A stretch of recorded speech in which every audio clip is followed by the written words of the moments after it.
Practice हा तर रोजचा विषय, गणित हा प्रॅक्टिसचा विषय. तुम्ही वाचून चाललात, याच्यासारखा सोपा विषय नाही. जर याचा बेसिक नॉलेज म्हणजे पाया पक्का असेल तर अतिशय सोपा विषय. आणि गणितात किंवा कुठल्याही विषयात आता पास होणं एवढं अवघड नाही. त्याच्या जागा भरपूर दिलेल्या आहेत आणि तो सूत्र पाठ करून उपयोग नाही ना. सूत्रामध्ये किमती टाकता यायला पाहिजे, कॅल्क्युलेशन करता आलं पाहिजे. परंतु आपल्याला अर्ध जरी सोडवता आलं समजा तर तेवढे मार्क मिळतात ना, स्टेपला मार्क असतात. आता पहिले कसं होतं, आपल्याला 3 प्रमेय यायचे, आता तसं नाही ना, आता एकच आहे. नमस्कार मंडळी, मी भाग्यश्री पुन्हा एकदा तुमचं स्वागत करते ओनली मानिनीमध्ये. परीक्षा माझी 10वीचे हे सत्र मानिनीवर सुरू आहे आणि याच दरम्यान वेगवेगळ्या विषयांची सविस्तर माहिती, सविस्तर प्रश्नपत्रिका याबद्दल आपण बोलत आहोत. आजचा विषय आहे तो म्हणजे गणित, आणि गणित विषयाचे शिक्षक जे आहेत प्रवीण खेरणार सर माझ्यासोबत आहेत. सर नमस्कार, स्वागत आहे तुमचं मानिनीमध्ये. गणित हा असा विषय सर काही जणांना खूप आवडतो तर काही जणांना गणिताचीच भीती वाटते. आणि गणित हा असाच विषय आहे की ज्यामुळे पुढे जाऊन करिअर ठरतं मुलांचं. तर गणिताचं प्रश्नपत्रिकेचं स्वरूप कसं आहे आणि किती मार्कांनी कसं डिवायडेशन? ओके, नमस्कार. गणित हा विषय विद्यार्थ्यांच्या दृष्टिकोनातून अवघड वाटतं, परंतु याच्यासारखा सोपा विषय नाही. जर याचा बेसिक नॉलेज म्हणजे पाया पक्का असेल तर अतिशय सोपा विषय. आणि याच्यामुळे पुढचं करिअर जे आहे ते उत्तम रीतीने होऊ शकतं.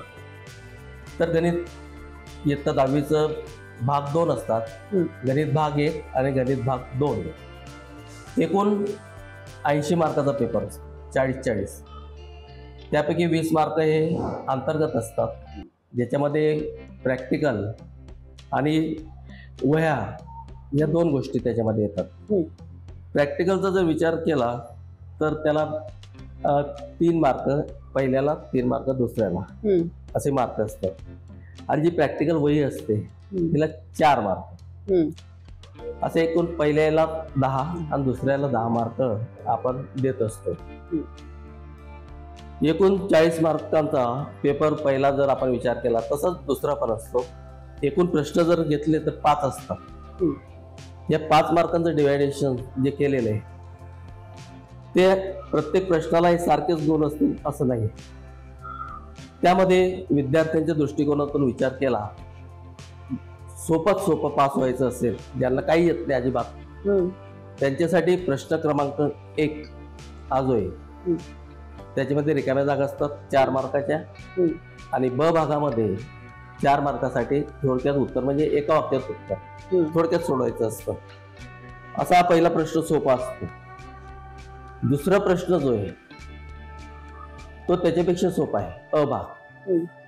तो कृती पूर्ण करा, पूर्ण उदाहरण दिलेलं असतं. त्याच्यामध्ये काही रिकाम्या जागा ज्या असतात, 2-2 मार्काला एक कृती असते आणि एका कृतीमध्ये 4 रिकाम्या जागा असतात. त्या आपण 4 भरल्या तर आपल्याला 2 मार्क मिळतात. आणि असं असतं की त्याच्यातले जर एखादी चुकली समजा तर गणित चुकतं पूर्ण, पण तसं नाही. तुम्ही जे कृतीमध्ये भरलेलं आहे जे बरोबर आहे तेवढे त्याला अर्धा गुण मिळतो. आणि हे भरताना जर विद्यार्थ्याने विचार केला की वरची स्टेप आणि खालची स्टेप याच्यामधली ती स्टेप असते तर त्याला जास्त विचार करण्याची आवश्यकता नाही. काही स्टेपमध्ये मात्र त्याला सोडून बघावं लागतं, अंदाजे उत्तर असं चालत नाही. पण ते फुकट म्हणजे चांगल्या प्रकारे आपल्याला सहज मार्क मिळतील पासिंग साठी, असा हा एक प्रश्न आहे. त्याचप्रमाणे त्याच्यातला ब भाग जो आहे तो मात्र 8 गुणांचा असतो, त्याच्यात 5 सोडवायचे असतात. तिसरा प्रश्न सोपा आहे, पुन्हा 2 कृती दिलेल्या असतात, त्याच्यात रिकाम्या जागा भरायच्या, पुन्हा एक कृती पूर्ण करायची 3 मार्कासाठी. आणि 3 गुण, त्याला 6 रिकाम्या जागा असतात आणि त्या 6 रिकाम्या जागा जर आपण भरल्या तर आपल्याला 3 गुण प्राप्त होतात. तो एक सोपा प्रश्न आहे. पुस्तकावर आधारित अशा प्रकारचे उदाहरणं असतात आणि त्याच्याच कृती तयार केलेल्या असतात. प्रश्न चौथा जरा 2 उपप्रश्न सोडवा 3 पैकी असा असतो आणि ते आव्हानात्मक प्रश्न असतो, पुस्तकावर आधारितच परंतु थोडा बाह्य स्वरूपामध्ये. जसं आपल्याला पहिल्याने जुन्या अभ्यासक्रमामध्ये ड गट होता तशातलाच प्रकार हा आहे. आव्हान दिलेलं असतं, तुम्ही विचार करा आणि त्या पद्धतीने पुस्तकाच्या व्यतिरिक्त त्यावर आधारित असेच प्रश्न त्यामध्ये आजपर्यंत विचारले गेलेले आहेत. प्रश्न 5चा जर विचार केला तर स्वमतावर आधारित. स्वमत म्हणजे काय? समजा एखादा प्रश्न दिलेला आहे, त्या प्रश्नात दिलेल्यावरून तुम्ही डायग्राम तयार करायची, आकृती काढा किंवा आलेख काढा, किंवा एखादा आलेख दिला असेल त्या आलेखावरचा प्रश्न उत्तर तुम्ही शोधा. असा हा एक विचार करायला लावणारा स्वमतावरती आधारित असा एक 5वा प्रश्न 3 मार्कासाठी विचारला जातो. आणि 8 मार्काचा जो 4था प्रश्न आहे तो आव्हानात्मक आहे.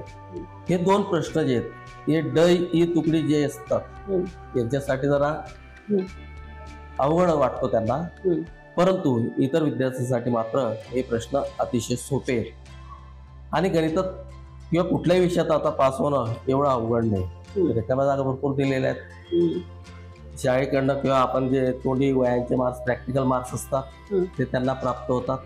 म्हणजे नापास होणं हे अवघड आहे, पास होणं सोपं आहे. आता जसं सांगितलं सर तुम्ही भाग 1 ची रचना सेम त्याच पद्धतीने भाग 2 ची असते का? हो, सेम म्हणजे दोन्ही भाग सेम. फक्त आता आपण पहिल्यांदा बघूयात की इकडे मला बीजगणितासारखा दिसतोय पेपर. पहिला बीजगणित, दुसऱ्यामध्ये भूमिती. बीजगणित म्हणजे गणित भाग 1 असंच म्हणतो आपण त्याला, बीजगणित असं म्हणत नाही, आपण बीजगणितच त्याला.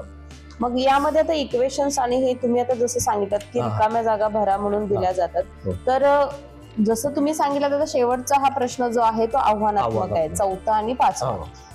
4था आणि 5वा हा बाहेरून आलेला असतो, म्हणजे मुलांना विचार करायला लावणार प्रश्न. तर अशा प्रश्नांमध्ये मुलांनी काय काळजी घेतली पाहिजे की ज्यांना खरंच आव्हानात्मक प्रश्न सुद्धा चांगले सोडवायचे? ज्याचं बेसिक नॉलेज असेल किंवा 8वी 9वी पर्यंत चांगलं असेल किंवा इतर बाहेरचे प्रश्न त्यांनी सोडवण्याचा सराव केला पाहिजे. इतर प्रश्नपत्र कसा विचारला जातो, 5-6 प्रश्न त्याने जर असे बाहेरचे केले तर त्याला अनुभव येऊ शकतो की अशा प्रकारचे प्रश्न असू शकतात. म्हणजे तो त्याला घाबरणार नाही. डायरेक्ट जर त्याने नाहीच तयारी केली, कुठलंच बघितलं नाही तर मात्र त्याला अवघड असं कसं प्रश्न आला, असं पुस्तकात नाही आपल्याकडे, असं होऊ शकतं. आता विज्ञान गणित भाग 1 मध्ये सर जसं की आता इकडे आपल्याला हा नमुना दिसतोय किंवा ही जी कृती आहे इक्वेशन दिसते, तर असे छोटे छोटे जे इक्वेशन्स आहेत ते मुलांनी नोट डाऊन करून ठेवले पाहिजेत का 10वी साठी? काय हो, पुस्तकात आहे ना प्रत्येक चॅप्टर मध्ये दिलेत असेल कृती पूर्ण करा असं प्रत्येक चॅप्टर मध्ये दिलेले आहेत त्यांनी. तेवढे केलेत तरी सुद्धा पुरेसे. परंतु काही वेळेस काय असतं, एखादा प्रश्न असा की उदाहरणं वेगळं घेऊन म्हणजे पुस्तकातलं तो कृती तयार करू शकतो की तीच कृती पुस्तकातली आली पण असं नाहीये. बरोबर. आणि बघून वरचं बघितलं खाली तुम्हाला जर निरीक्षण केलं तर दोघांवर तुम्ही सोडू शकता. बऱ्यापैकी सोपाच मला वाटतंय पेपर, खूप सोपा केलेला आहे पहिल्यापेक्षा. भूमितीमध्ये सर काय लक्षात ठेवलं पाहिजे, काय टिप्स दिल्या पाहिजे? भूमितीमध्ये महत्वाची गोष्ट म्हणजे काही चॅप्टर जे प्रकरण महत्तमापन सारखे आणि त्रिकोणमिती, जास्तीत जास्त त्रिकोणमिती विद्यार्थ्यांना अवघड वाटते कारण ती एवढी सूत्र आहेत त्याच्यात, 30-32 सूत्र असतील, महत्तमापन मध्ये सूत्र आहेत किंवा त्याचे तक्ते असतात, चार्ट, ते सगळे जर त्यांनी लक्षात ठेवले.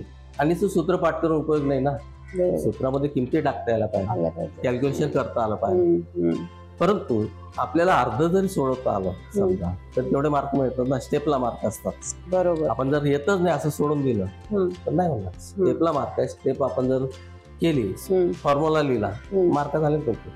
मला वाटतं सर आता तुम्ही जसं दोन्ही म्हणजे गणित भाग 1 आणि 2 ची जी सूत्र आणि समीकरण ती जर मुलांनी नोट डाऊन नोट्स छोट्या छोट्या काढून सलग डोळ्यासमोरून घातल्याने प्रॅक्टिस केली तर चांगलं आहे. पण मुलांनी किती तास गणिताची प्रॅक्टिस केली पाहिजे? कारण आमच्या वेळी आम्हाला शिक्षक सांगायचे की सकाळी उठून जरा तुम्ही गणिताचा सराव करा किंवा फावल्या वेळामध्ये 15 मिनिटं छोट्या छोट्या नोट्स काढून त्या बघत चला, जशी परीक्षा जवळ येईल तसं ते सराव करा. तर तुमचं काय मत आहे? आता बघा गणित भाग 2 त्याच्यामध्ये थिअरम असतात म्हणजे प्रमेय. तुम्ही ज्या खोलीमध्ये झोपतात, रूम मध्ये झोपतायत, तिथे एक प्रमेय लावून ठेवला 8 दिवस, रोज येता जाता बघितलं, काय होईल? मेंदूमध्ये फिक्स. आता पहिले कसं होतं, आपल्याला 3 प्रमेय यायचे, आता तसं नाही ना, आता एकच आहे. त्यामुळे जेवढे प्रमेय महत्वाचे 2-3 प्रकरणातच प्रमेय आता, आणि तेवढे जर तुम्ही एक लावून ठेवलं तर बघितलं, पाठ केलं, लिहून काढलं तर तुमचा 8 दिवसात एक होऊ शकतं ना. बरोबर. आणि वर्षभर आपल्याला बघायचंय. आणि सूत्रांच्या बाबतीत जर विचार केला, असे सूत्र आपण जिथं झोपतोय, झोपण्याच्या अगोदर बघितलं, आपल्याला ते मेंदूमध्ये फिट होऊ शकतात. बरोबर. असं तुम्ही डायरेक्ट जर एका वहीत लिहून ठेवले आणि रोज ते सगळे बघत गेले तर ते साधारण विद्यार्थ्याला होऊ शकत नाही. आणि ज्याचा बेस चांगला आहे, 8वी 7वी, ते बेस जर चांगला असेल तर ते सूत्र पुढे पुढे थोडं वाढत जातं. एवढंच फरक पडतो. मागचे जर सूत्र पाठ असेल तर तो सांगू शकतो. नाही तर मग तुम्ही म्हटलं की वर्तुळाचं क्षेत्रफळ कायचं सूत्र काय, तर 8वीला होतं, 7वीला होतं, आणि आता तुम्हाला जर शिकवलं, आता पाठ करायला घेतलं, कसं होईल? नाही होणार. किती तास केलं पाहिजे तरी सर प्रॅक्टिस हा तर रोजचा विषय. गणित हा प्रॅक्टिसचा विषय. तुम्ही वाचून चालणार नाही. बरोबर. आणि प्रॅक्टिसला घेतलं, ज्याला आवड असेल त्याला मग तो प्रॅक्टिस करता करता 2 तास त्याचे केव्हा निघून जातील त्याला पत्ता लागत. पण ज्याला काही येत नाही त्याने काय करायचं? त्याने रोज कमीत कमी 2 तास ते आपण सराव केला, रोज बघितलं का. तुम्ही म्हणणार जाऊ द्या, आज आपल्याला गणिताचा अभ्यास नाही करायचा, नाही चालणार, तर तो पाठांतराचा विषय नाहीये. हा, तर तुम्ही पाठांतर बोलला त्यावरून सांगते, विद्यार्थ्यांचे काही असे गपलत होते, काही विद्यार्थी सर गणित पाठ करायला जातात. नाही, गणित हा पाठांतराचा विषय अजिबात नाही, प्रॅक्टिसचा विषय. सोडवायचंय. सूत्रपाठ केलं तर चालेल, पण तो सूत्रपाठ केलं तर त्याच्यात किमती टाकत असताना ते सोडवायला पाहिजे. बरोबर. त्यासाठी तुम्हाला 4 क्रिया आल्या पाहिजे, बेरीज, वजाबाकी, गुणाकार, भागाकार. तुम्हाला जर हे ते नसेल तर तुम्ही ते कसं सोडवणार? बरोबर. खूप सोपं आहे गणित हा विषय. आपल्याला वाटतं खूप अवघड आहे, असं काही नाही. परंतु अतिशय महत्वाचं आहे पुढच्या शिक्षणाच्या दृष्टिकोनातून सुद्धा, आपल्या करिअरच्या दृष्टिकोनातून सुद्धा. सर, आता फेब्रुवारीमध्ये परीक्षा येते, त्यामुळे विद्यार्थी आणि पालकांच्या मध्ये सुद्धा घाई गडबड चालू आहे. तर विद्यार्थी आणि पालकांसाठी काय सांगाल? विद्यार्थ्यांनी आता सध्या प्रश्नपत्रिका सराव करणं महत्वाचं. रोज एक पेपर तरी आपण गणिताचा सोडवायचा. आणि सोडत असताना घरी पालकांनी लक्ष देणं आवश्यक आहे. ह्या वेळ लावल्यानंतर किती वेळा सोडवतोय, किती प्रश्न होत आहेत, त्याचा स्पीड काय आहे, ते त्याने स्वतः पण बघितलं पाहिजे. मी बघून सोडवतोय का, मला कुठं अडतंय तो तर कोणाला विचारायला जाणार नाही. जे येत नाही ते त्याने दुसऱ्या दिवशी विचारावं, काय आलं नाही. पण मी 2 तासामध्ये किती पेपर माझा कव्हर होतो, हे त्याने आता प्रॅक्टिस जर केली तर त्याला बोर्डाचा पेपर इझी होईल. आणि तो जर मला मी बोर्डात डायरेक्ट सोडेल, नाही व्हायचं, शक्य नाही. आता फक्त त्याने हा सराव करणं आवश्यक आहे गणिताच्या बाबतीत. आणि इतर विषय पण आता सराव करणं गरजेचं आवश्यक आहे. पालकांची भूमिका अशी असते की मुलांनी आता परीक्षा जवळ आले तर आधीच जेवढा अभ्यास करत होतो त्यापेक्षा खूप जास्त करावा. तर त्या पालकांचं प्रेशरायझेशन काही पालकांचं असतं, काही जण समजून घेतात, पण पालकांनी या वेळेत कसं वागलं पाहिजे? काय असतं, एखादी भरती असते, पोलीस भरती, वजन कमी पडतं म्हणजे खूप खाऊन घ्यायचं, वजन एकदम वाढणार नाही.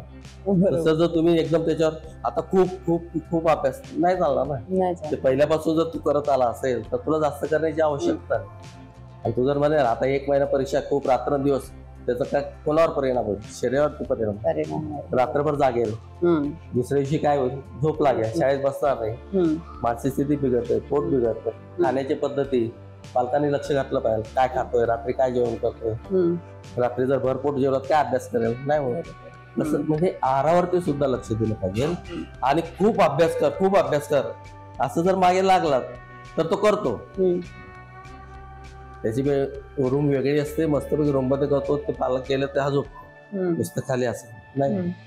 बरोबर. त्याची मानसिक स्थिती काय, तो किती अभ्यास करू शकतो हे महत्वाचं. निश्चितच सर, खूप छान मार्गदर्शन केलात. प्रश्नपत्रिकेच्या संदर्भात असू देत, विद्यार्थ्यांच्या मानसिकते किंवा पालकांच्या वागण्यासंदर्भात असू देत, खूप छान माहिती दिलात. खूप धन्यवाद, तुम्ही आलात आणि एवढा वेळ काढून आम्हाला ही चांगली माहिती दिलात. मंडळी, तुम्हाला सुद्धा ही माहिती आवडली तर नक्कीच लाईक करा, जास्तीत जास्त शेअर करा. आणि हो, अशीच माहितीपूर्ण व्हिडिओज आम्ही ओनली मानिनीवर अपलोड करत असतो. त्यामुळे जर तुम्ही आमच्या चॅनेलला नवीन असाल तर सबस्क्राईब करायला विसरू नका. धन्यवाद.